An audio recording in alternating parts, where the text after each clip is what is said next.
kuan dayon. So for the record no, mo ni siya ang ato ang lesson karon. And of course, mo ni ato ang structure. So we call this an HTML nga mga elements no. Mga dining mga tags nato no. So ang tag would compose a kana name niya nya na ay kuan dayon greater than o less than.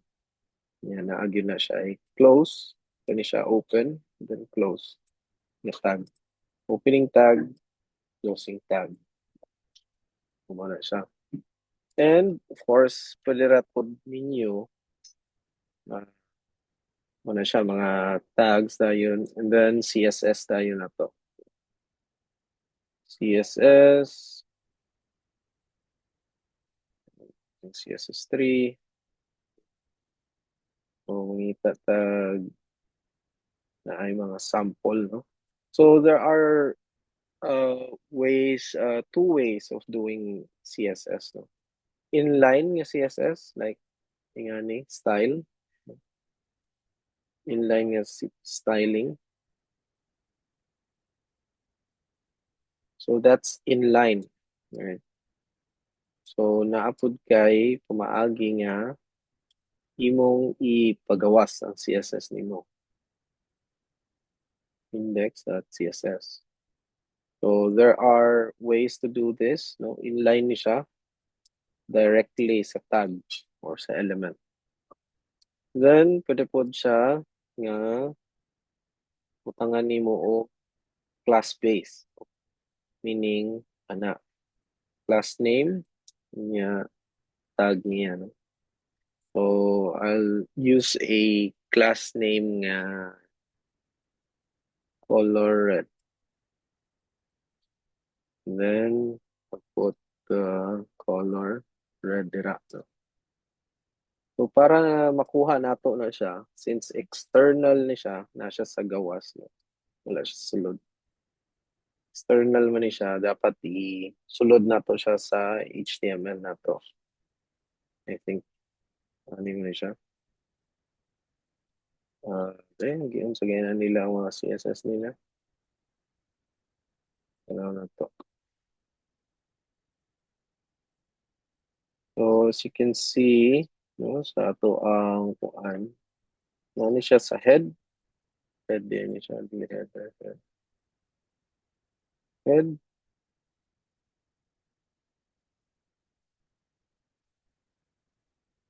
Ano siya? Head.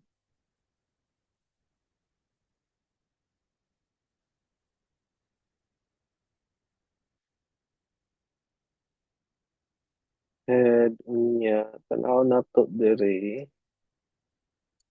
Nara, may link dire. Link, type, kung tanaw na to, script, this is for JavaScript external. Okay, I think it's link, no? Link, unya, style sheet, no? Style sheet, ayan. Unya, href, asa ni siya, nga path, no? So, kuha na tong path, copy path, ano siya, try dayon na to, o utang ang class dire, nga, class name would be color red. Try na to. So, nakuha gyapon siya. So, pagalo na to ni siya. So, that's how it is, no? Kung class gani, ano siya, no? Hindi mo siyang ihimong external. Usually, we do this, no? Not inline. Magka-problema gid mo ana kung inline ang inyong buhaton. So, para ma-optimize ninyo ang inyong mga files and inyong server, we do it kaning external na mo na siya sa gawa. Wala siya sa sulod sa ano. So that's class based, no? Napoy gitawag nga pod ID nga base, no? So, ID, ano? Pwede gyapon na siya. Buhatan na tong ID nga pagtawagan na niya, mo niyang code, no? Sa class base na siya dot, no? Pwede na siya dot yun, no? Okay na siya. And if tawagon nimo ang ID, nga na siya, color red ID.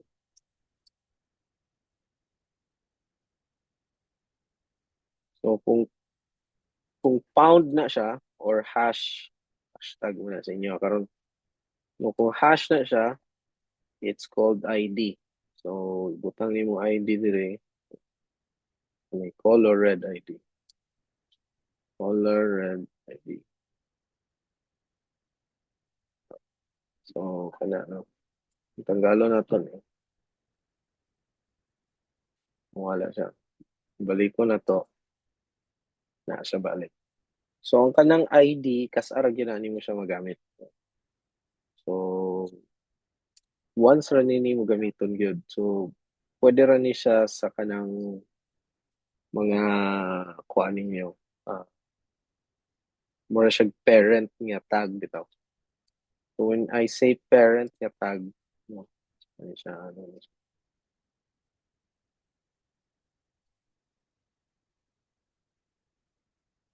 So example, mo ni siya ang parent nga tag, niya naas siya sa sulod. Meaning ana, child na ni siya. Niya parent ni siya. Kung butanganan na akong class nga color red, o niya butangan ako og class pod daghan. Pwede na ninyo ma-multiple ang classes dayon. Right? So kani siya kas ara nimo matawag. Ah, ID isa ra gyud na siya. Kani siya pwede siya class daghan kayong class sulod. So let's say padding.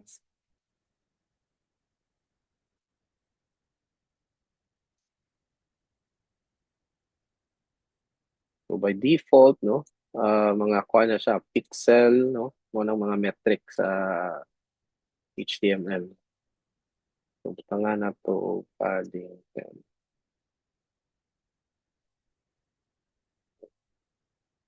Try na to awon kung nakabagid siya dito. Wala siya dire, pero wala siya height. No? Tanga na to siya og height.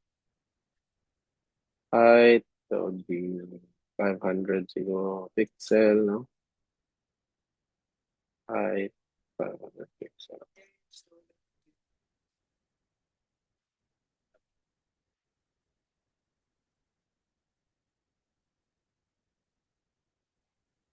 Okay. So, pili mo ni siya. So, ano na ako? So, ang color, meaning sa color, para rin siya sa text. Kung ganahan ka nga, color niya would be red. Tanganin mo siya. Background, no? Ano siya? Background color, red. Tanga na to. Instead of color red, BG red. Una siya red dira. So, kani siya, medyo limpyo ni siya, tanawon, instead of like dire. So, pwede gihapon mo ni siya daghanon, kung ganahan ka, specify.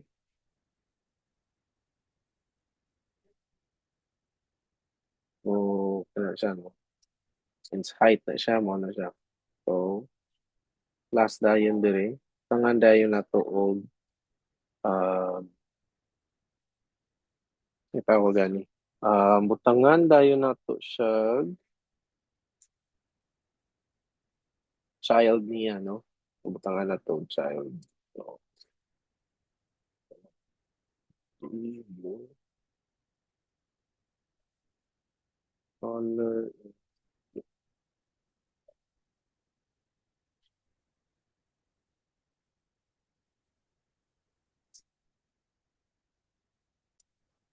padding.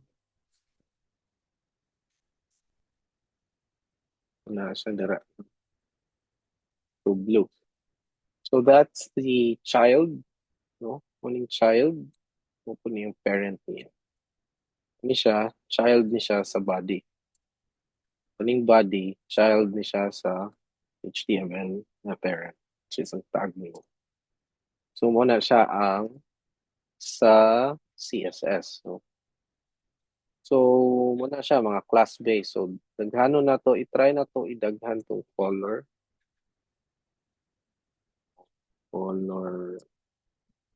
Let's say padding.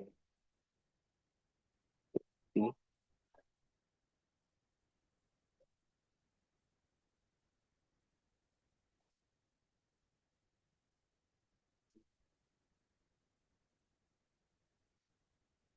So naguba siya. Right? Kasara gyud nimo siya tawagon. Like diri sa ID, isara gyud ka buok ID kay mura gyud na dapat na wala na siya ilahi. So if that's the case, no, work ka na isara gyud, no. While kani pwede nimo matawag ang class kadaghan. So kung ganahan ka nga ma-override ang red, no, let's just say na ano na siya, ang red, pwede gyapon na nimo ma-override ang red using ano, ma-override na siya, no. So usahay dili nimo mabantayan na siya kaysa sa kadaghan nimo og classes. So kana every time nga ano siya, no, nga na siya the way things are sa CSS, no, cascading man siya. Kinsa tong nasa top, no, kung nagbalik siya og background color, kinsa tong nasa tumoy mo to ang pinaka-recent niya. Mo na siya. That's how kaning sa CSS o sa HTML. Now, for JavaScript, no? So, buhatan po nato siya og JavaScript yapon. Index.js, no? Kaning yapon. Unya, atong ibutang index dire, no? Script. Usually, we do it sa ubos, no? Script, tanaw na to balik ang ilang gibuhat dire, no? So, nagbuhat sila external. So, source, SRC, ana siya. Buhatan na to ng SRC. SRC, yeah, path, copy path, siya. And I think more on yata. No?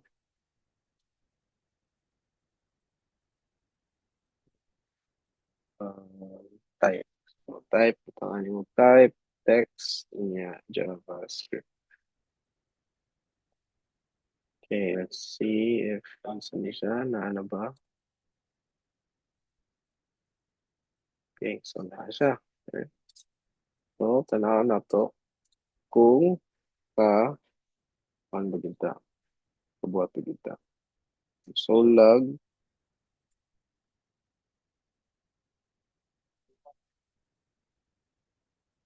ano to sa console. So, na siya, no? Na ang JavaScript. Okay, so mao ni siya ang ato ang code yun. Okay, so ang atong challenge karon would be uh, so since we're doing DOM, no? DOM. So ang DOM meaning document object management. So mo ni siya, no? Mga DOM tree of objects. So mo na siya mga elements, no? So this is the root element. Kani siya. Dili. Ano? Root element. Siya. This is a root element, no?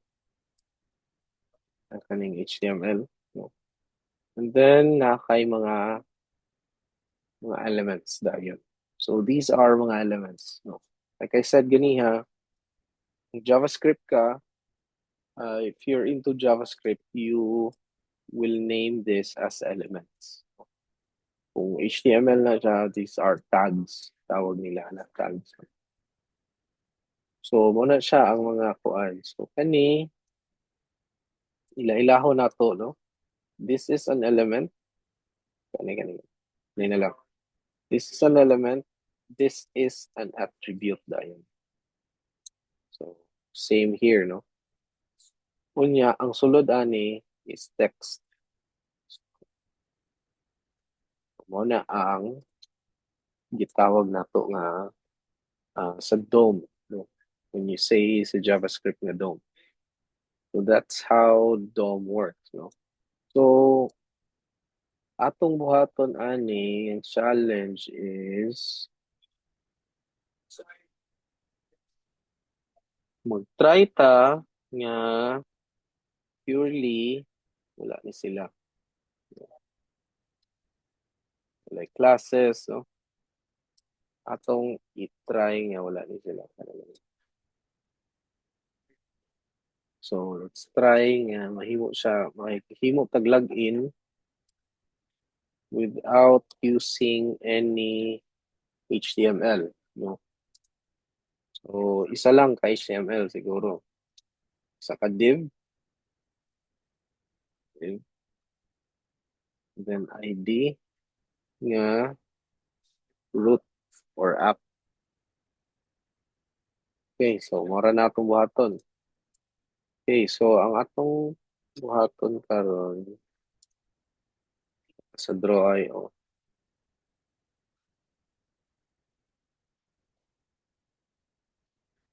Kung sa draw.io, magbuhat ta og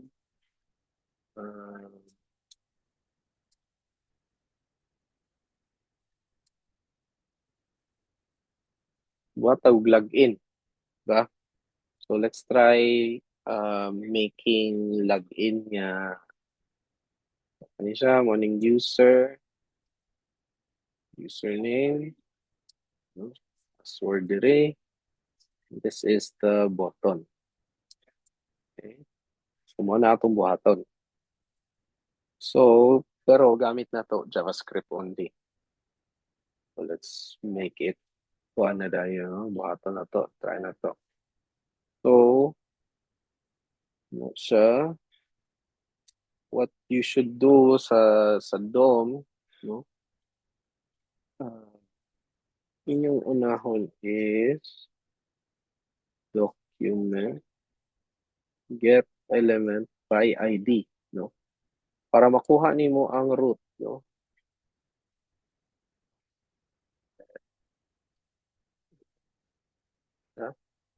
Inya get element by ID meaning kuhaon daw niya ang element pinaagi sa ID nga ngalan nga app, which is this. No, so naman ta diri, so i-get niyang element by ID nga name which is app, no. Kung na iyang pattern. Try na to, i-console log na siya. Kani nga app. So, kabalo na mo ni, di ba? Second year naman mo, kabalo na mo mga variables and all, no? Kabalo na tanan, ana, no? So, dili na ako na i-discuss sa inyo, ha? Kabalo na mo. So, nakita na to ang element nga div, which is app, right? So, nakita siya. Kani. So, that will become your mahimo na siyang isa nimo ka element na. So, para makabutang ta og child, since kinahanglan na to og child, no? So, basta, mo na siya. So, buhatan na to og input fields, right? Duha ka buok input field, unya button. Okay. So, input field. So, input field, username. Input field or password. button or button sign. Okay, so mo na itong buhaton. So, input, user, input. So, let document. So, para maka-create ka og element nimo own, create element lang. Create element, kung sa nga element, which is input, no? Since input field nun siya, buhatag kaya na. Kanya, let password input document create element. Another input. Kay input field man ni sila. These are our input fields. Kung muna siya. Nya natay button dahil. Let button sign in. Document create element button. Okay. Kung wala siya. Right? So nakabuhat na ta. O input o button. So karon ang atong buhaton is ibutang nato siya as child diri sa atong app. O inyong buhaton na app append child user input append child password input app append child button.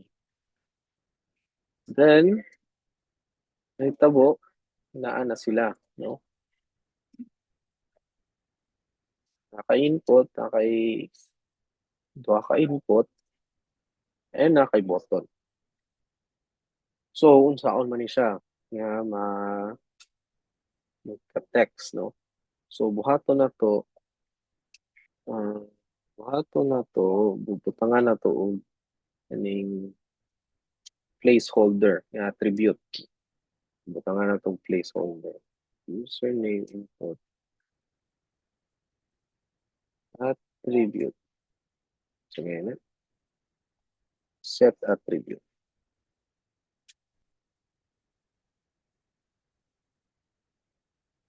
Placeholder nga value. Username. Na to. So, naa siya'y placeholder. Right? Siya'y placeholder. So, that's why I said that is an attribute. No? And then, mo na ang value sa attribute niya. Unang mag-set ka o attribute. So, for password, set attribute yapon. Placeholder. Password. Yeah, dire, since text man na siya, no? Tangan rin mo og inner text. Inner text.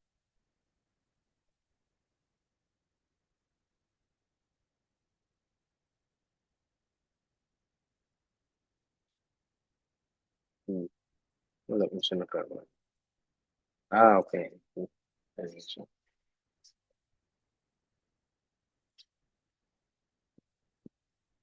So, naanak ay sign in. Right? So, kamo na bahala sa pag-design, dili kay ko kabalo pa yung design. So, muna ang sa DOM. No? That's how DOM really works. No? So, instead of making elements dire, no, pwede gihapon ka makabuhat sa JavaScript, which is using DOM. No? And then, sa na. So, mo na itong buhaton. Okay, so, dapat na makuha na to pod ang data dire. Right? As you can see, password, dili mo na siya password. So, iset na to ang password as password. Set attribute, type, password. So, karon, ang type, nakaset na siya as password na type. So, kani siya, username, set attribute, type as text. Okay, text ra gyud na siya. Okay, so, wala ang password na to. So, i-try na to nga try na to nga type na ko sa akong ngalan diri. Mo display pod, no, on type, right? So, let's try nga maka-type ta diha. So, we'll add siguro a paragraph tag, no? Or paragraph nga element. So, on type change.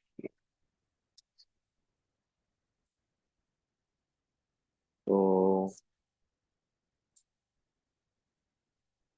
document, 8 element, P, which is paragraph, right? And then, butang na to sa pinakataas. Append child, paragraph tag. So, kung tanaw na to, na ano siya diri. Dili lang siya makita. So, ang atong buhaton is, butangan na to siya og event, no? So, kung sa Java pa na siya, di ba naman mo naka-Java naman mo, di ba? Yes, sir. Oh, so, kuan ba mo sa UI sa Java? Like, sige na. Di ba mag-add man mo event handler?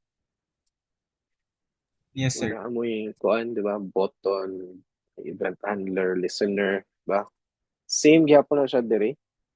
That's how we do things gyapon. So, kada type na ko, dapat mo display siya sa P nga tag. Okay?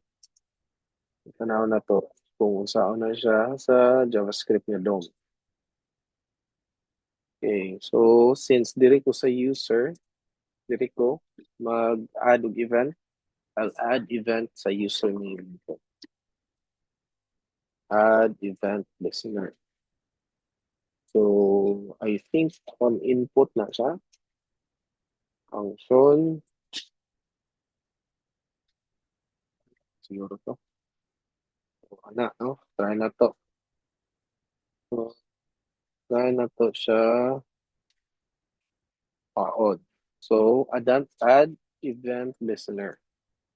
Kunya, every time mag-input ko, na siya i-trigger nga event. Sige, so, try na to. Refresh. So, na siya. Makita.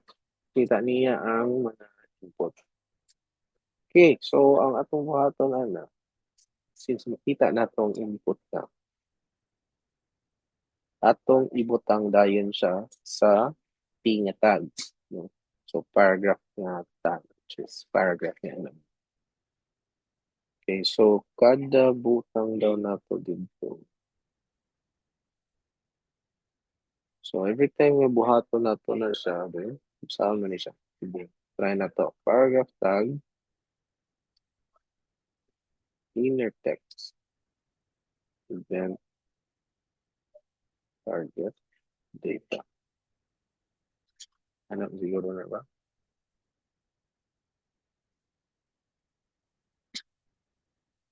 Panahon na to ang ihang sulod, no?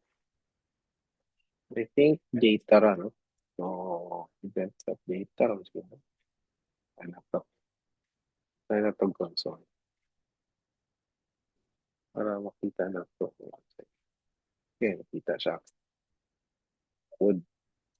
So, ano niya itong buhaton? Pero, pwede ra pod nga, okay, sakto. Dapat yan. Inner text, no?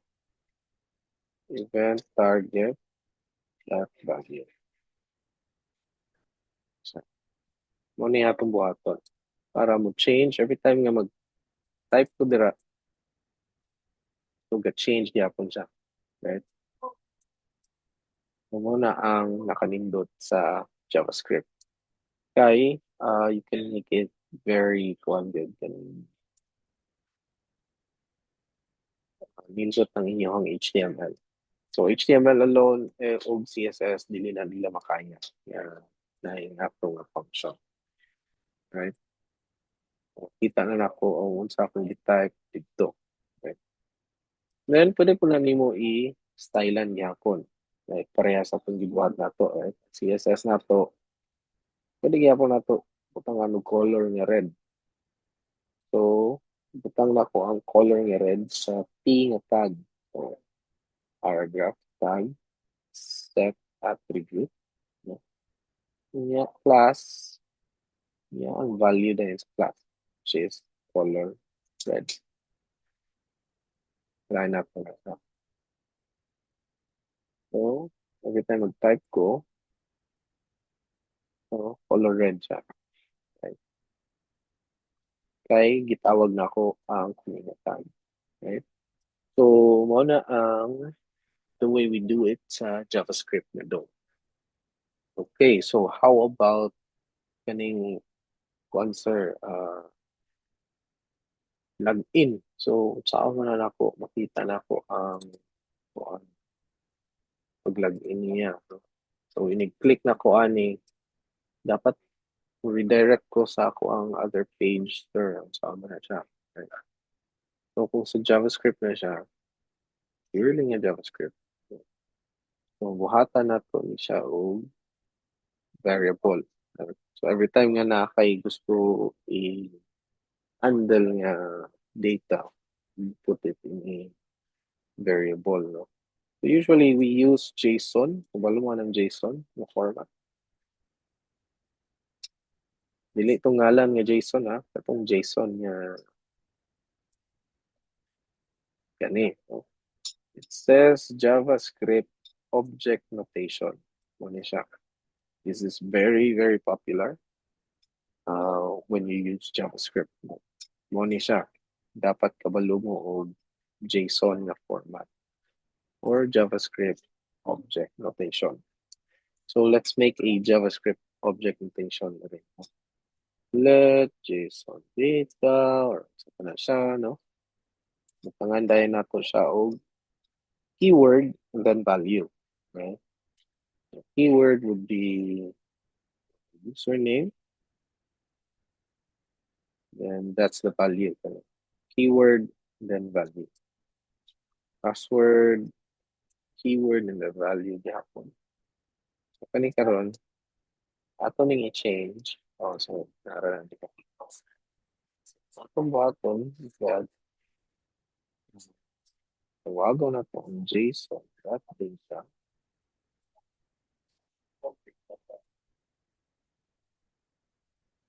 Then, ang na to ang username.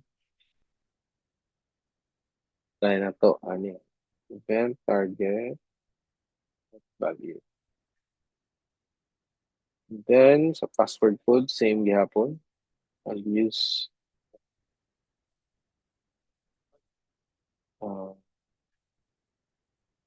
event listener, di ba? Add event listener.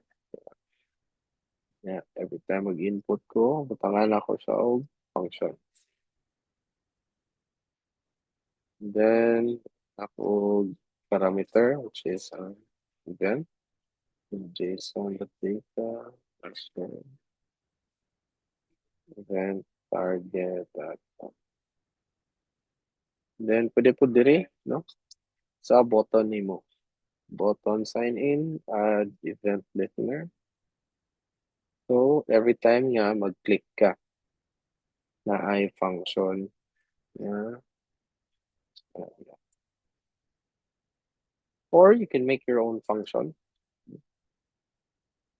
You can make your own function like fonts or function. Yeah. Names a function yata on click. So usually I'm only buhat left on click.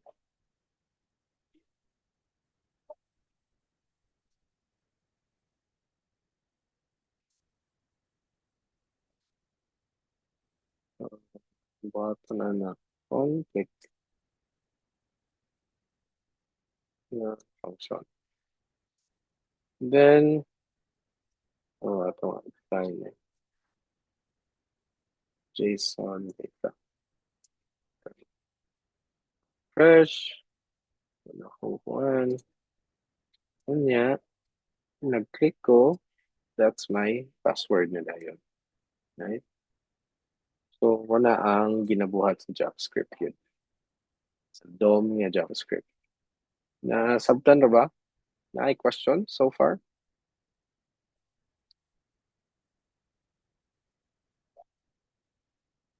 Carl, sige, you're raising your hand. Sir, pwede na po mabutangan siya og class, sir. Para pag-access sa CSS. Class, yes. Pwede gini mo butangan gyapon. So, butangan na to. Set attribute ra nimo. So, unsa nga element, no?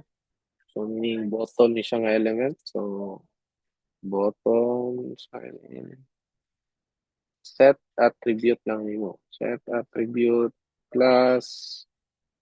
Sa to siya nga class, yung gusto. Like, kanay color red. Or manay popular na to, no? Color red.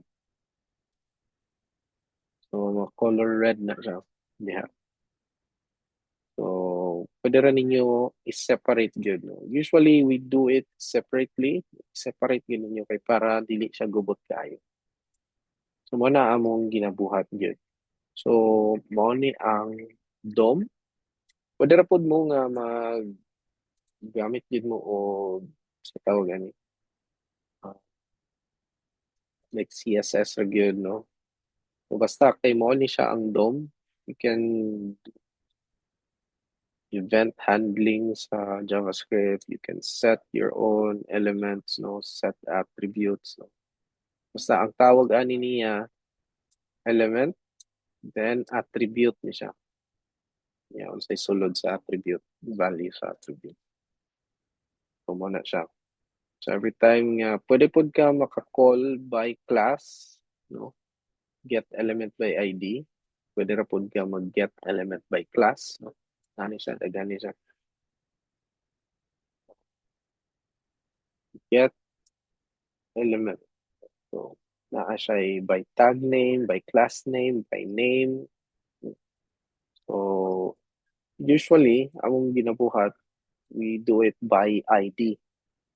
Kay specific naman gud ang ID. So, usually, isa ra ginaka-ID sa isa ka element ang buhat, no? To avoid redundancy. Kitawago na niya tanan.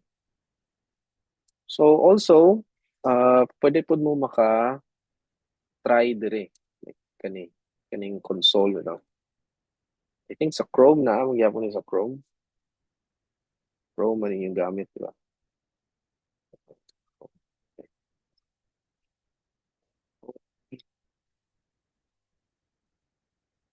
Pwede rin nga mag-Chrome yun mo. Kanin. Spec element ninyo. Spec niya na console dire. You can use that console or kan.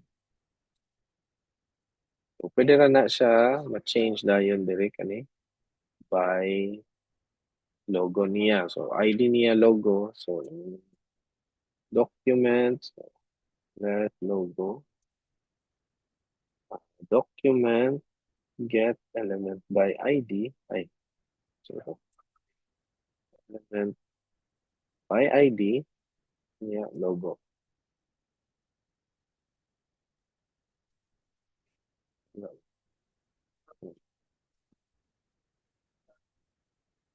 Yun.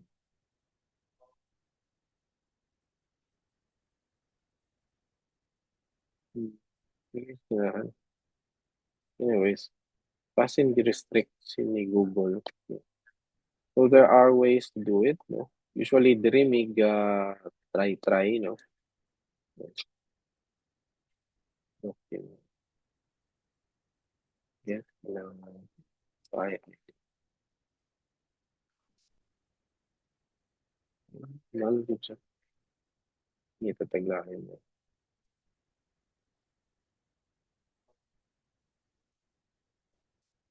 So funny.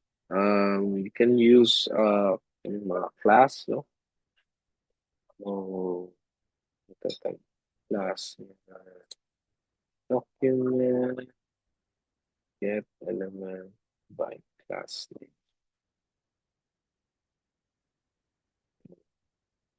Ang tao na to ang GB. Nakita niya, daghan ni siya. Nga siya collection. Meaning sa collection, daghan sila.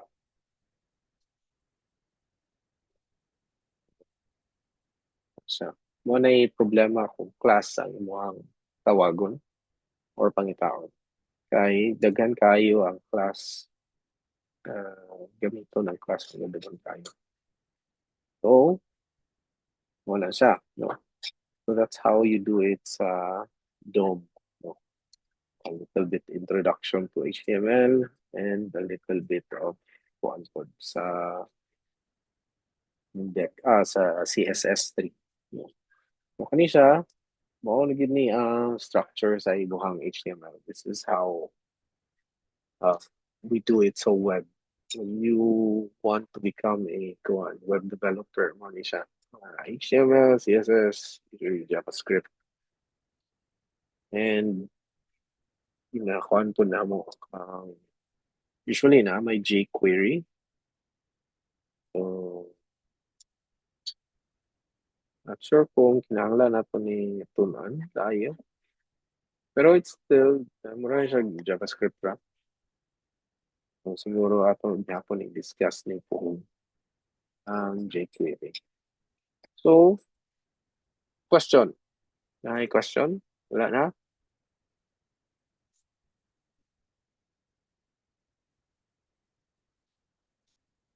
Wala na? So, naatay mga activities nga buhaton dahil sa stop the recording. I'll just